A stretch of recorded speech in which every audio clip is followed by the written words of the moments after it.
ხომაკвани პროცესია ჩანიშნული ეს გარდაიქმნება თორე გასთან გოგსაფრე არის სწორად გარდაშვილი მართლაც პოლიტბადი მაგ როგორც შეაფასებს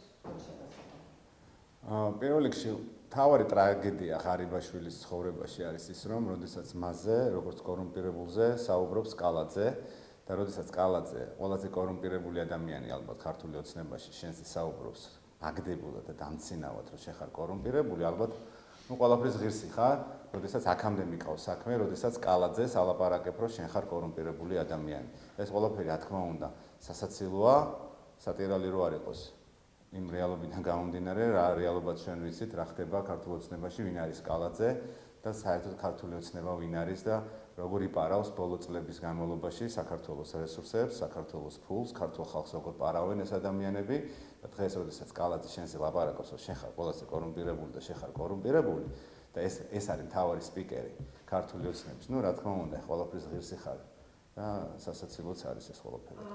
როგორ ფიქრობთ, ღარიბაშვილის პოსტები, რომელიც ვიცით, რას ემსახურებოდა? ხომ არ იყო ერთგვარი თავის დაზღვევა იმ წაყენებულ ძალთან დაკავშირებით, რაც გუშინ იყო მასთან დაკავშირებით?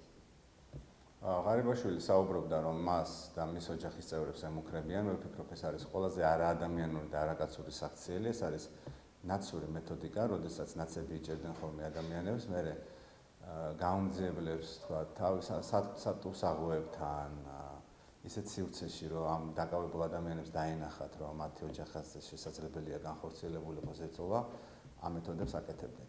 ამ მეთოდებით არის გაზრდილი, ამ მეთოდებს უყურებდა დინარაძის გუნდი, ვისაც დაევალა ეს ყველაფერი. ჩვენ ვიცით, რომ წლების განმავლობაში დინარაძე იყო კუდის ადვოკატი, ემსახურებოდა სააკაშვილის რეჟიმს, 1 ოქტომბერსაც ნაცებს მიწახმა.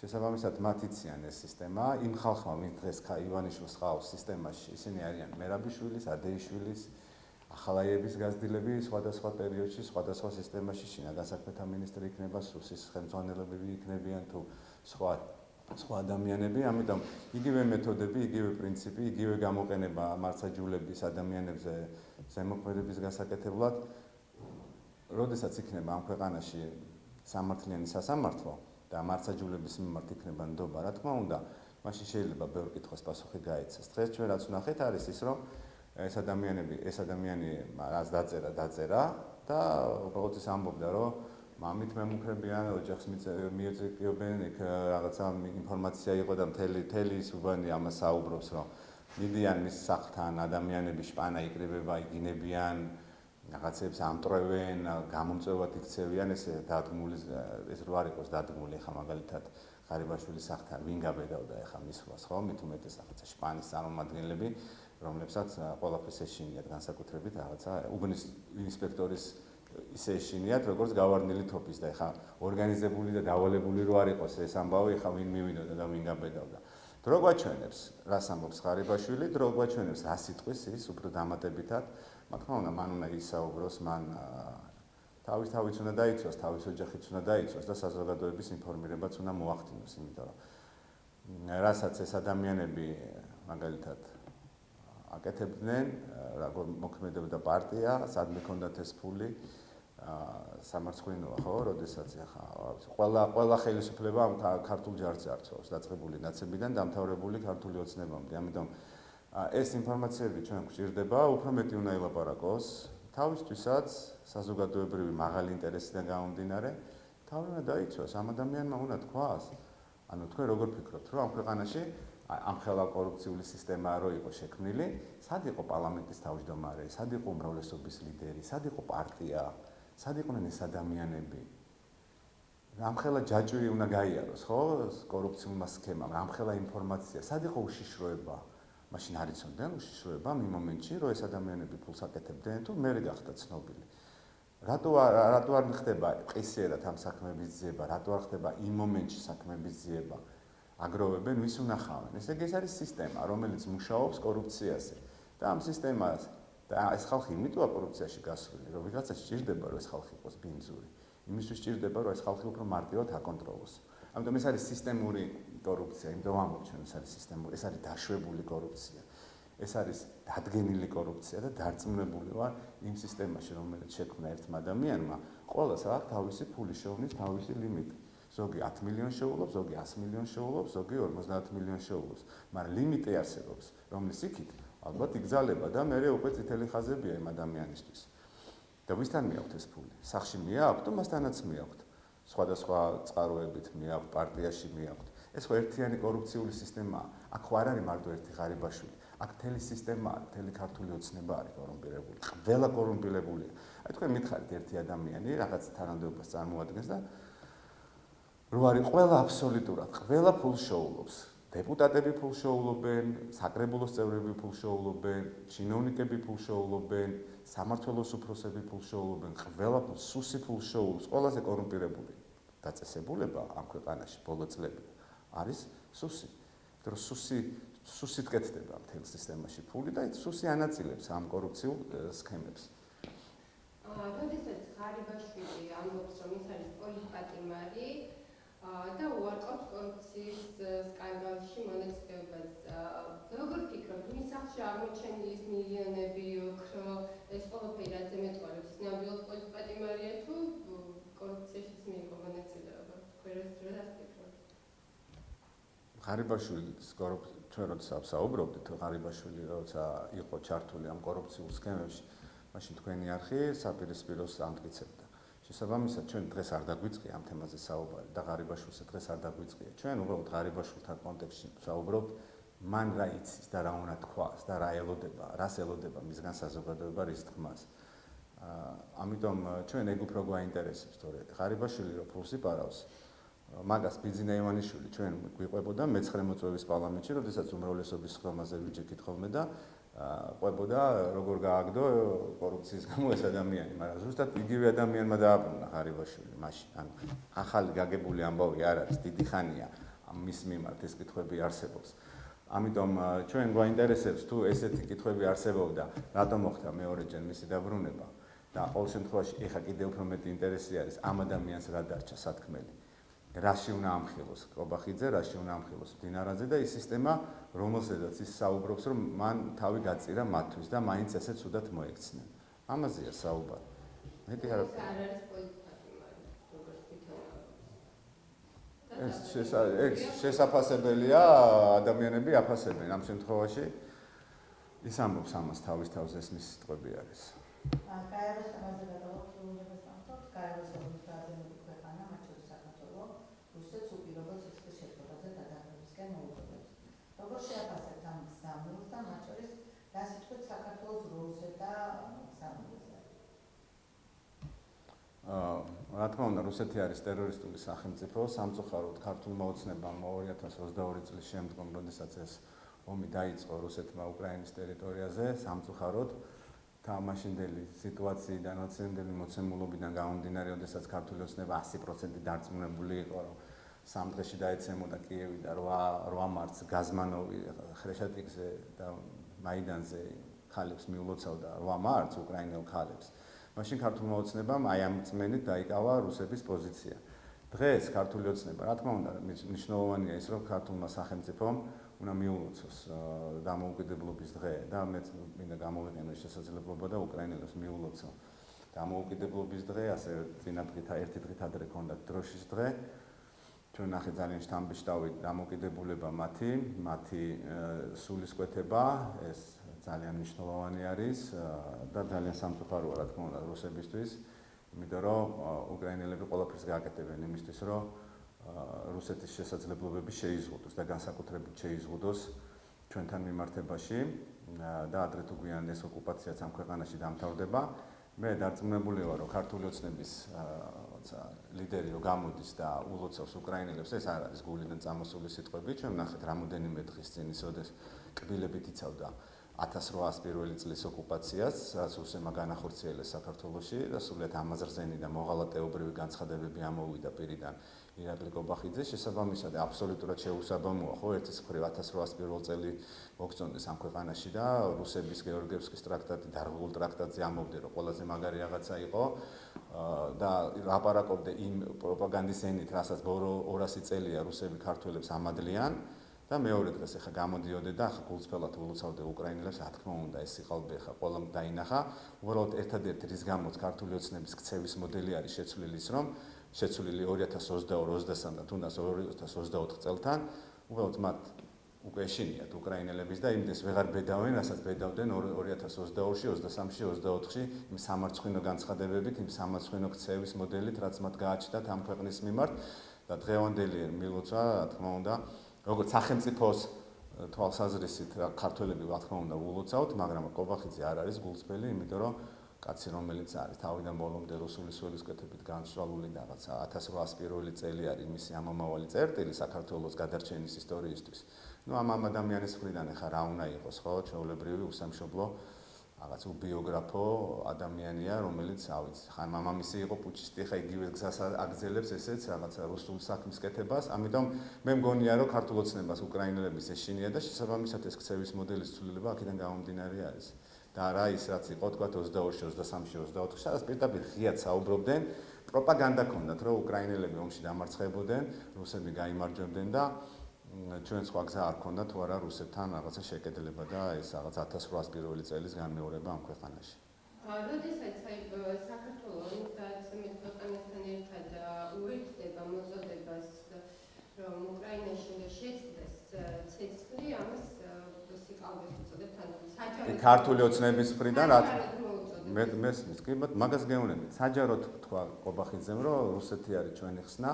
საჯაროდ არის, როდესაც შენ რუსებთან გაქვს ბიზნესი ამ წლების განმავლობაში, საჯარო არის ის, როდესაც შენ აგინებ უკრაინას და წინასაარჩევნო პლაკატებს აკრავ და ამბობ, რომ აი იგივე დაგვემართება, რაც დაემართა უკრაინას. კიდევ ერთხელ ვამბობ, დღევანდელი ქართული ოცნების ქცევის მოდელი, ცვლილება გამომდინარეობს იქიდან, რომ ქართული ოცნება მიხვდა, რომ უკრაინა რეალურად ძლიერია და ნუ შიში ჩაისადგურა, იმიტომ რომ თუ ესე გააგრძელებდნენ, შეიძლება პრობლემა შექმნოდათ პოლიტიკურად. ამიტომ ქართული ოცნების ეს ქცევის მოდელის ცვლილება არ არის გულწრფელი, ეს არის იძულებითი.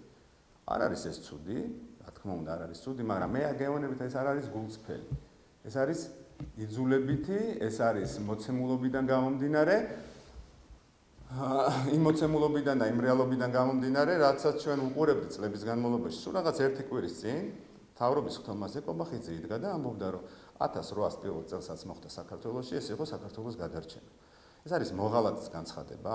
მე რა რომ ის პრემიერ-მინისტრი აღარ იქნება პრემიერ-მინისტრი, იქნება მის მიმართ მართლმსაჯულება განხორციელებული, როგორც მოღალატის მიმართ, იმ ადამიანის მიმართ, რომელიც ამ ქვეყანაში ამართლებს 1801 წლის ოკუპაციას, რუსულ ჩექმას, რომელმაც წლების და საუკუნეების განმავლობაში გამოიწვია ადამიანების გასალდატება, გამოიწვია ადამიანების ციმბირში გადასახლება, გამოიწვია ქართულ ენაზე გალობის წირვის შეწყვეტა, გამოიწვია ქართული ეკლესიის ფრესკების გადაღებვა.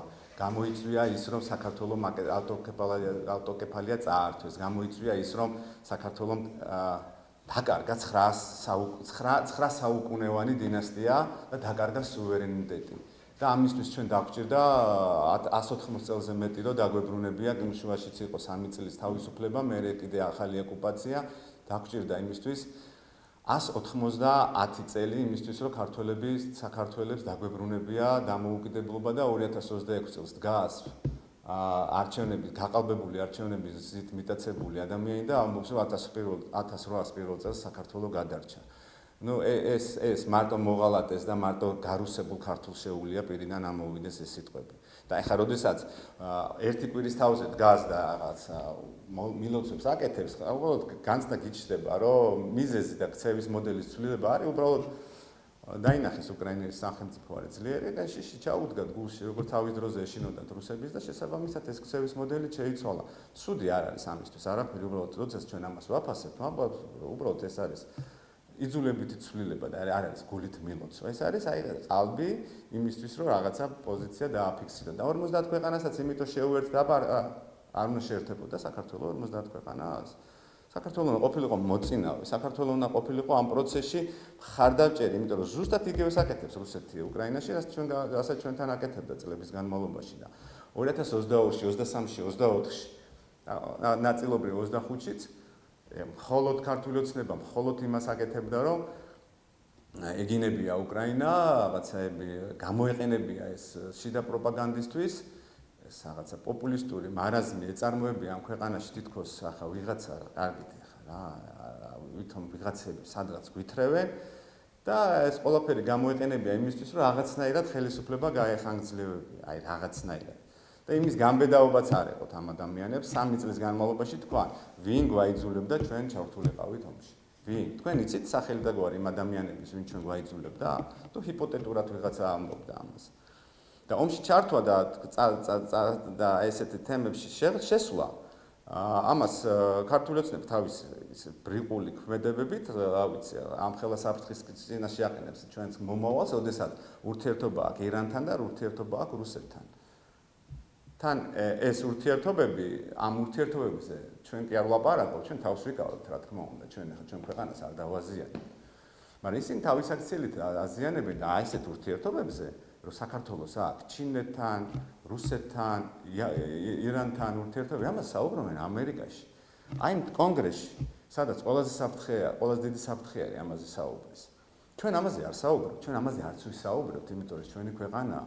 გავიგეთ რომ ქართულ ოცნებას ეს ქვეყანა ჭირდება იმისთვის, რომ ფული იშოვოს, მაგრამ ჩვენთვის ეს სამშობლო არის, ჩვენთვის ეს ქვეყანა არის ჩვენი აქ ვიცხოვროთ, ჩვენმა შვილებმა იცხოვრონ და ჩვენი შვილების მომავალი, თქვენი მომავალიც იყოს უკეთესი ამ ქვეყანაში.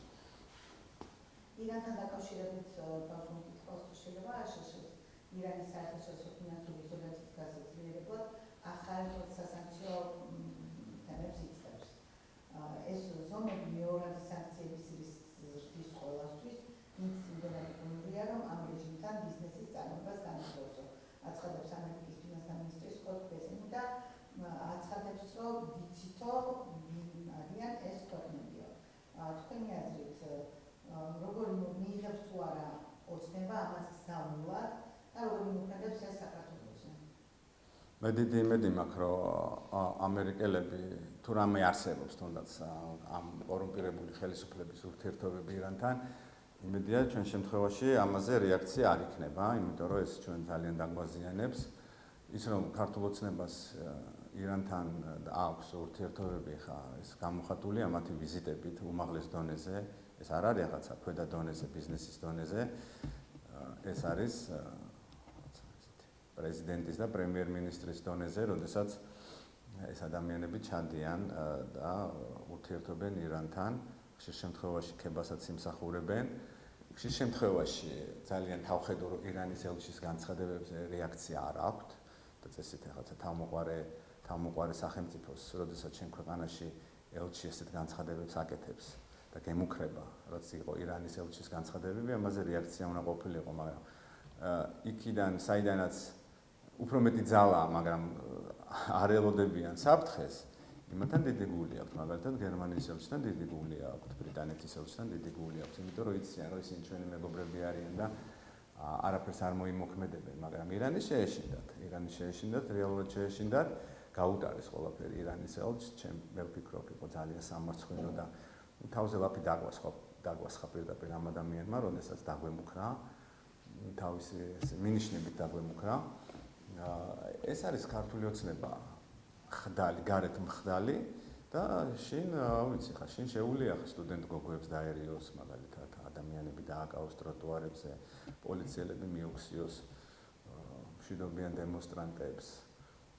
მარცხაჯულება გამოიყენოს, როგორც უნდა ისე თითქოს მათი რაღაცა პარტიული დაწესებულება არის. შეუძლიათ მაგალითად რაღაცა პარტიული ბენზინი გაყიდონ, მაგრამ დევნილებს და ოკუპირებულ ტერიტორიაზე დევნილებს არ მიცენ 20 ლიტრის გადატანის საშუალება.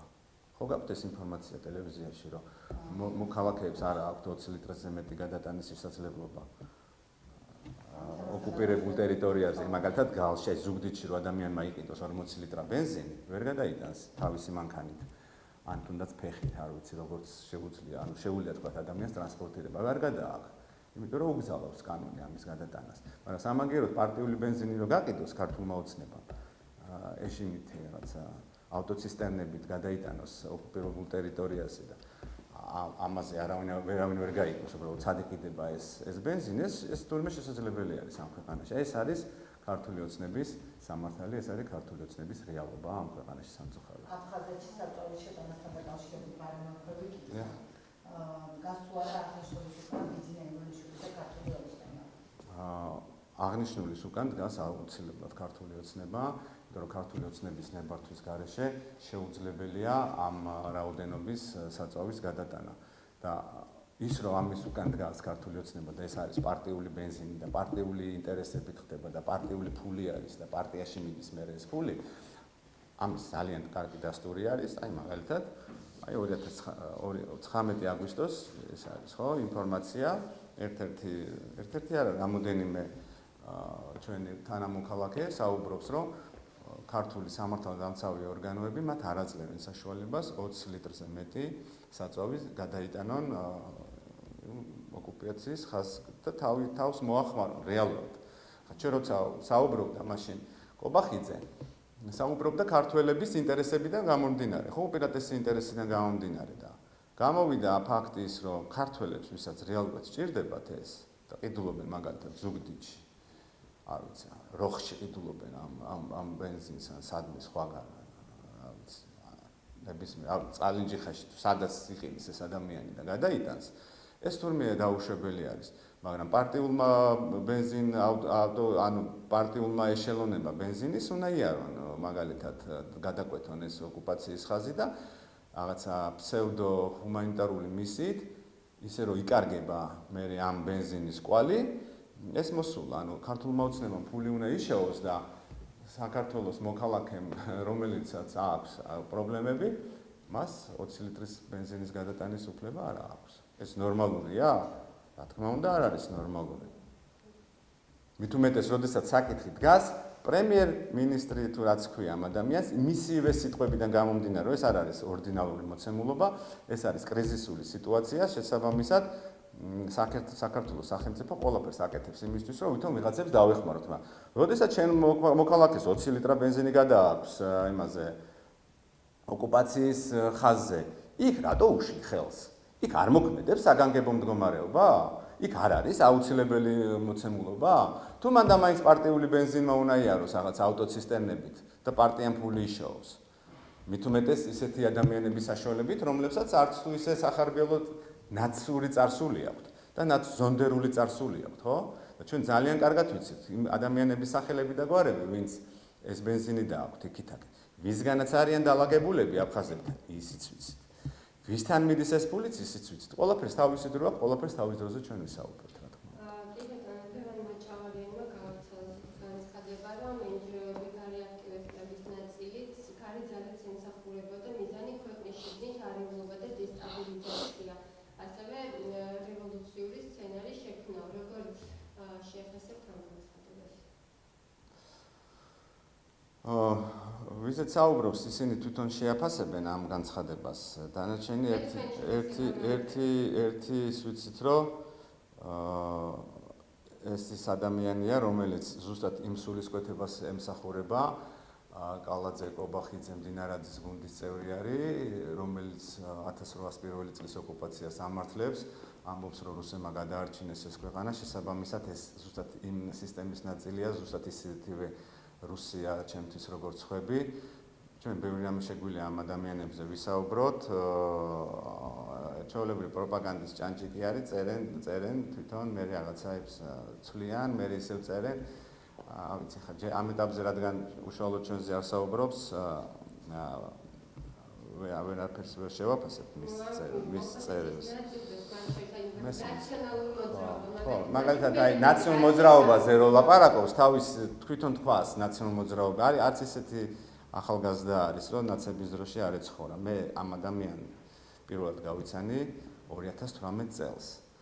დღეს ეს ადამიანი ყველაზე მეც საუბრობს რაღაცა ნაცებზე და ყველაზე მეტი ნაცი, პორტირებული ნაცი, რაც საქართველოს ქართულ ოცნებას ყოლია, არის მე-11 მოწვევის პარლამენტში. მაგალითად, ეს ადამიანი, როდესაც საუბრობს ნაცებზე, მისი საპარლამენტო უმრავლესობის 30%-ზე მეტი არის ხიადნაც და დარწმუნებული ვარ 60-70% 1 ოქტომბერს სააკაშვილზე მხარი დაჯერილი.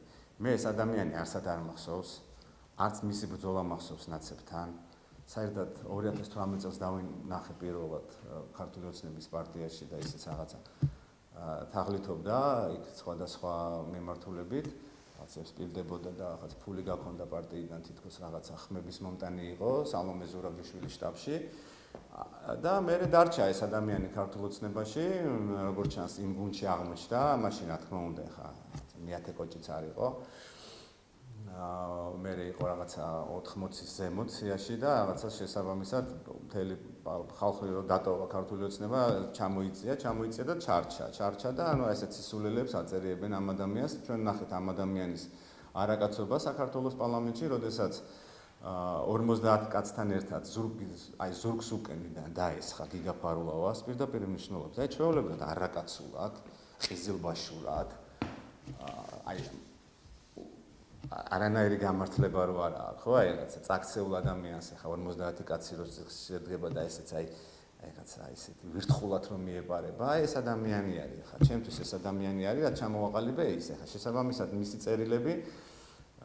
მისი წერილებიც ზუსტად ისეთივე ყალბია და ვირთხულია, როგორიც თვითონ არის და როგორიც ცხოვრებას თვითონ ქონდა. და დღეს ეს კაცი ახლა რაღაცა ნაცების ანტინაცად ჩამოყალიბებული ნაცებთან მებრძოლია, ეს 1986 წელსაა დაკავებული. 20 წელს იყო მაშინ, როდესაც ანდრო გირგვლიანი მოკლეს. ვინმეს ახსოვს ადმე ქუჩაში ეს ადამიანი? 2007-ში ვინმეს ახსოვს აქციებზე? 2008-ში ვინმეს ახსოვს? 9-ში, 10-ში, 11-ში, 12-ში, 13-ში. მე რომ მივიდა ქართულ ოცნებასთან და რაღაცა ის ვიყავიო და ფული შეუნა რომ დაიწყო სისტემაში და მე რაღაცა ფული შევა 1-2 და მე აღმოჩნდა რაღაცა მებრძოლი 2026 წელს რო ებრძვის ნაციულ მოძრაობას 2006 წელს სად იყო რატო იმალებოდა ჩირგვებში მაგის ხელა ბიჭები 20-21 წლის ბიჭები თავის ასკდებოდნენ პოლიციელებს და რისკზე მიდიოდნენ და ციხეებში მიდიოდნენ და რა ვიცი რამდენი ადამიანი დაახეიბრეს და რამდენი ადამიანს მიაყენეს ტყივილი ციხე იქნებოდა ჩხუბი იქნებოდა ცემა იქნებოდა მოტაცება სად იყო ეგ ადამიანი ამ დროს თუ თავისი ბოსებივით დინარაძესავით ნაცებში იყო შემძვრალი თუ კობახიძესავით ჩირგვებში იყო დამალული სად იყო ეს 2026 წელს რო არის ძალიან მაგარი თუ ესეთი მაგარი არის ებრძოლოს თავის ნაცებს გოჩაინუქიძეს ებრძოლოს თავის პარტიაში შარმანაშვილს ებრძოლოს ნაც შარმანაშვილს რომელიც სააკაშვილმა იმად დანიშნა ელჩად დანიშნა ხულოს იმას ებრძოლოს ებრძოლოს რატო არის პაპუაშვილზე ილაპარაკო სად იყო პაპუაშვილი 2012 წლის 1 ოქტომბრამდე რატო არ უჭერდა მხარს ნაციონალურ მოძრაობას ილაპარაკოს დინარაძეზე კუდის ადვოკატი რო იყოს რატო არ ლაპარაკობს აი რატო არ ლაპარაკობს თუ ჩვეულებრივი ყალბები არის რაღაცა მორგებული აქვს რაღაცა ანტინაცური მანტია და გონიათ რომ რაღაცას აკეთებენ არაფერს არ აკეთებენ ჩვეულებრივად იყვნენ მიმალულები ჩირგვებში ჩამალული ხალხი იყო შიშრები იყვნენ გამბედაობა არ ქონდათ იმისთვის რომ გამოსულიყვნენ და იმ ხალხს გვერდზე დადგომოდნენ, ვინც თავით ასკდებოდა და თავის ცხოვრებას წირავდა ნაციონალურ მოძრაობის რეჟიმს და ეხა დეპუტატის იმუნიტეტში აბჯარ ახსმულები 2026 წელს ნაცებს ებრძვიან. ანუ სასაცილო არ არის 2026 წელს. 2012-ში, 11-ში ებრძოლა, 10-ში ებრძოლა, როდესაც საბრძოლი იყო და სხვების რაღაცა მუქთად აღებული ხელისუფლების დროს მარტივი არის ისტორიის გადაწერა და ეხა როგორ ფიქრობთ ეხა ამ მაჭავარიანებს, ამ კირცხალიებს, გორდულაძეებს ჩვენ ისტორიას გადავაწერინებთ რაღაცა იმათ ნაცების მოყვანილ ხალხს, დინარაძის მოყვანილ ხალხს, რომელიც იყო კუდის ადვოკატი. ეხა ამ ისტორიას გადავაწერინებთ საქართველოში. თუ უნდა მან ნაციონალურ მოძრაობას ებრძოლოს თავის გუნდში და ამხილოს ის ხალხი, რომელიც სპონსორი იყო. გოჩაინუქიძე იყო ვანო მერაბიშვილის სპონსორი. გამოვიდეს და თქვას და გაემიჯნოს თუ მაგარი ბიჭი არის. და იმ რაღაცა იმებს რო დასწრებს NGO-ებს. NGO-ები მოიკითხოს კობახიძესთან და პაპუაშვილთან. კობახიძე იყო USAID-ის კლერკი, USAID-ის NGO-შინიკი იყო და პაპუაშვილი წლების განმავლობაში და მთელი ქონება რაც შეძენია და გერმანულ NGO-ში ნამუშევარი ფული და იმათზე ილაპარაკოს. კი ბატონო, ზოგადად რომ შეაფასოთ NGO-ების გარე აქტივისტების მოწოდებები, როდესაც ქუჩაში დგანან და ქართულ ხალხს ომში ჩაგვისკენ მოუწოდებენ. თქვენ ეს ყველაფერი მოგწონთ და სწორია მათი ეს ქმედებები? მე არ ვიცი, ახლა თქვენ თუ კონკრეტულად ვინმეზე საუბრობთ, ახლა ვიზე საუბრობთ კონკრეტულად ვინც ომისკენ მოუწოდებს, ეს არ არის რა თქმა უნდა ნორმალური და ესეთი შეიძლება იყოს 2-3. და ახლა ზოგადად განზოგადოება ყველაზე რომ რატომ ვინ უნდა მოუწოდოს? მე უნდა მოუწოდო 4 შვილის პატრონმა ვინმეს ომში? ან ვინ უნდა მოუწოდოთ ომში ჩართვისკენ? რა სისულელი არის? მაგრამ ქართული ოცნება თავის ქმედებით ჩვენ გვაპირისპირებს ისეთ ძალას დასავლურ ძალას, რომელთანაც იმ ხალხთან ვინთანაც მათ საქმე დაიჭირეს, იმ ძალის 20%-იც არ გააჩნიათ ირანელებს და რუსებს. ეს არ არის დაპირისპირება, ეს არ არის, ანუ ამერიკელების გადაკიდება ჯობია? ანუ ამერიკელებთან კონფლიქტი ურჩევნია მაჯავარიანს? ამერიკულ ძალასთან კონფლიქტი ურჩევნია, ევროპულ ძალასთან კონფლიქტი ურჩევნია, როდესაც ის და მისი გუნდი რუსების და ჩინელების და რაღაცა ჩინეს თავი დავანებთ, ირანელების ხარის რო ხარ. ანუ ყიზილბაშების ხარის რო დგახარ, ქართველი კაცი, რომელსაც საქართველოს ისტორია რაღაცა გადაგიფურცლავს მაინც. აი ეს ნორმალურია? ვინათ არის? მე რაში მაინტერესებს, მე საუბრობ ხოლმე, მე ვილაპარაკებ ჩემს პარტიაზე, ჩემს თანაგუნდელებზე, მე ვისაუბრებ ჩვენს საპარლამენტო გუნდზე, მე რატომ უნდა ვილაპარაკო NGO-ს სახელით, ანუ რა NGO-სთან მე რა კავშირი მაქვს, NGO-სთან მათ ჰქონდათ კავშირი, კობახიძეს ჰქონდა კავშირი NGO-სთან, როდესაც NGO-ში კი კობახიძემ დაგვასვა მაგ NGO-ები 2009 წლის პარლამენტში თავზე, როდესაც ყველა მის რჩევას იწვალისწინებდნენ დაწყებული სახალხო დამცველის არჩევნებიდან დამთავრებული რაღაცა ისეთი კანონმდებლობებით, რაღაცა ეს გენდერული კანონი რო შემოქონდათ. კობახიძე იყო, რომელსაც მე ჩავუდგდე ის კანონ პროექტი, რომელიც გენდერთან იყო დაკავშირებული და კვოტირებაზე. პირადად მე გავაკეთე ეგ ამბავი. როდესაც მართლა თავს იკლავდა იმ NGO-ების მხარდასაჭერად, რომელსაც ეხლა დღეს ეს ადამიანი საკუთარ პოსტში ლანძღავს. პაპუაშვილი იყო მაგ კანონმდებლობის მხარდაჭერი და პაპუაშვილი იყო იმ NGO-ების სახე იყო მაგის. და როდის მერე იმას ქნეს ჩაეხსნენ მაგ სფეროს. მაგ სფეროში არიან ესენი აღზრდილები. მაგ სფეროში იყვნენ. მაგ სფეროში იყვნენ ზუსტად მაშინაც, ნაცების დროსაც იმ NGO-ს ნაწილი იყვნენ და მერეც. როდის ჩაეხსნენ? როდის გაუნათდა თქონება? პარლამენტის თავმჯდომარე რო გახდა და რაღაცა დააწინაურეს? ან ამ ადამიანებმა როდის დაიწყეს ნაცებთან ბრძოლა? ან პაპუაშვილის ბრძოლა ნაცებთან? თქვენ ახლა ახალგაზრდა ხართ, არ გემახსოვრებათ ბუნებრივია, მაგრამ შეგიძლიათ საინფორმაციო სივრცეში ყველაზე დიდი არქივი აქვს რუსთავიორის. წადით უბრალოდ და 2012 წლის 1 ოქტომბრამდე რაღაცა ბუჩქებში და რო ჩანდეს ან პაპუაშვილი ან დინარაძე ან კობახიძე ეგ ფოტო მოიტანეთ რა. არ არსებობს ეგეთი რაღაცა. ამ ადამიანების, ამ ხალხის უამრავი არქივი აქვს, რუსთავიორზე დიდი არქივი და იმეზე დიდი არქივი არავის არ აქვს და პირველ რიგში მოიტანეთ ლევან მაჭავარიანის არქივი რაღაცა მე არ მახსოვს ყოველ შემთხვევაში, მე წინა ხაზზე ვიყავ, ეს ხალხი არ მახსოვს. სულუკიანი მახსოვს. ოღონდ 2009 წლიდან ან 10 წლიდან. უფრო მერე როდესაც მე ციხეში ვიყავ, მერე გამოჩნდა. არც ვოლსკი არ მახსოვს ხათა შორის. სოზარ სუბარი, რა თქმა უნდა, მახსოვს. მაშინ შემდეგ როდესაც მიხვდა, რომ სააკაშვილის რო არჩევნები მიულოცა 2008 წლის მერე ცოტა მოვიდა აზრზე და დაიწყო რაღაცა აქტიურობები სააკაშვილის რეჟიმის წინააღმდეგ. დღევანდელ ქართულ ოცნებაში ვინც არის მაღალ თანამდებობის პირები, მე ეს ხალხი არსად არ მახსოვს. არც მერები, არც საკრებულოებში. ამ ხელა საკრებულოები, ამ ხელა საპარლამენტოსია 99 კაცი არის. 7 ნოემბერს იმ 99 კაციდან შეიძლება 2-იც არ მდგარა იმ აქციაზე. ორი ადამიანი შეიძლება არ მდგარა 99 კაციანი სიიდან. მაქსიმუმ 3 იყოს. კი ბატონო. ამიტომ სასაცილოა ხოლმე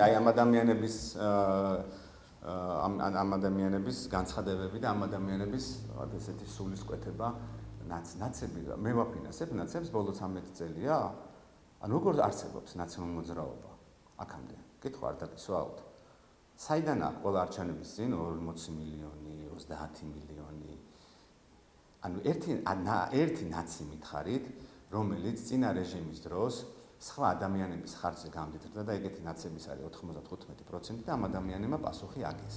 მაგალითად კანონის წინაშე ან მოხდა მათი ქონების კომპენსაცია, ან ადამიანებს დაუბრუნეს წართმეული ქონება. მითხარით ივანიშვილის და ჩხარტიშვილის, ივანიშვილის გარდა დიდი ქონება ვის დაუბრუნდა, ეს რაღაც მანქანები რო დაუბრუნეს, ისიც ჩვენი ნაბრძოლით ძლივს გამოუგლიჯეთ რაღაცა პროკურატურის, ფინანსური პოლიციის და სუსის ავტოპარკინგზე რაღაცა წლები რო იდგა ეს მანქანები, ეს იყო დაბრუნება, ეს იყო სამართლიანობის აღდგენა. მილიარდებზე იყო ადამიანების კომპენსაციაზე საუბარი და ყველაზე დიდი ეხა წერილით რომ მიმართოთ პროკურატურა გეტყვის რომ მაქსიმუმ 40-50 მილიონის ქონების დაბრუნება მოხდა. ძირითადად იმიტომ მოხდა რომ აიგე ეყენა ის მანქანები პოლიციის და სხვადასხვა ავტოპარკინგზე.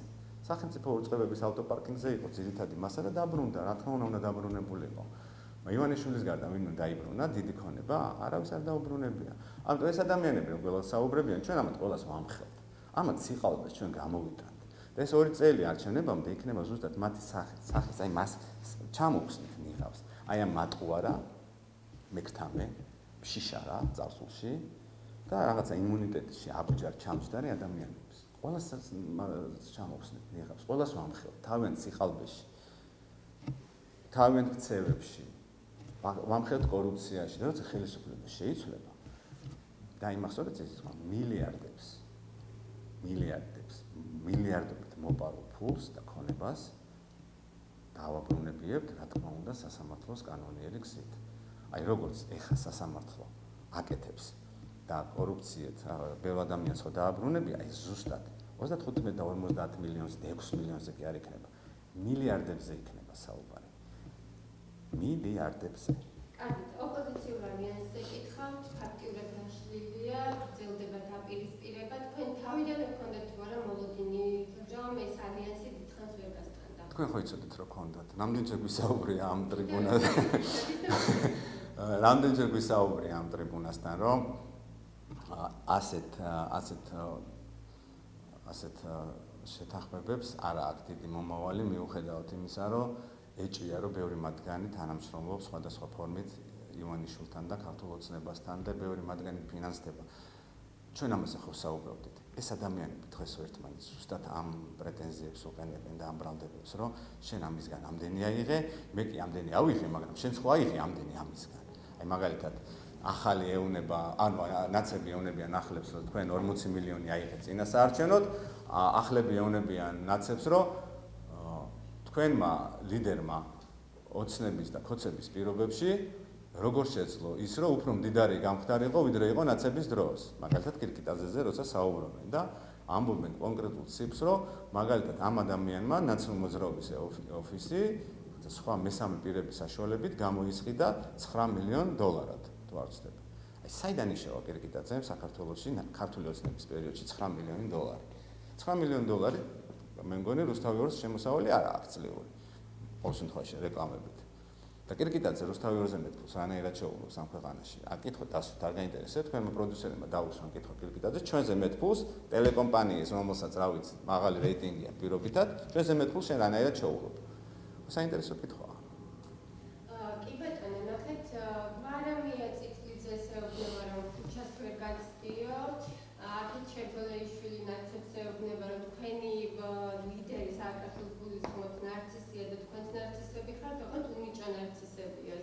აი ეს მოწოდებები, ასეთი ურთიერთდაპირისპირება რაზე მეტყველებს?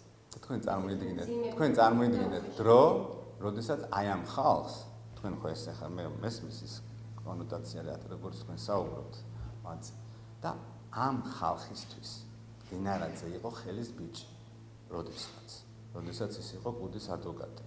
აი ხა წარმოგიდგენიათ, ანუ ხო აი ესენი ვინ არიან და აი ოცნების ხალხი ვინ არის? აი ზუსტად ეხლა რა გვარებით ჩამოთვალეთ, დინარაძის ეს ხალხი იყო, რა ვიცი, ოლიმპოს ღმერთები იყო. და აი ამ ხალხისთვის დინარაძე იყო, არ ვიცი, ხელის ბიჭი და ასაც უნდა და იმას ავალებდა და ის ყველაფერზე მზად იყო. აი ხა წარმოიდგინეთ, ეს რა ხალხია და ოცნებაში პორტირებული ნაცები, რომლებიც ამ ხალხის მონები იყვნენ, ისინი რა ხალხი არიან? ხო წარმოგიდგენიათ, ანუ რასთან გვაქვს საქმე? ჩვენ სამშობლოს უბრალოდ რა ჭირს? როდესაც აი ესეთი ხალხი არის იქ სადაც რაღაცა ქვეყნის მართვაზე და იმაზეა საუბარი. ან კიდე კარგად ვართ, მართლა კიდე კარგად ვართ. აი მართლა კიდე კარგად ვართ და მართლა რაღაცა გვიცავს რომ ეს ქვეყანა გადარჩეს და სულ უნდა გადარჩეს. აი ამაზე აი თქვენს პასუხი ეს პასუხი მაქვს. ანუ ესენი ვინ არიან და ოცნების ხალხი ვინ არიან, ვინც თავის დროზე ამათი მონები იყვნენ.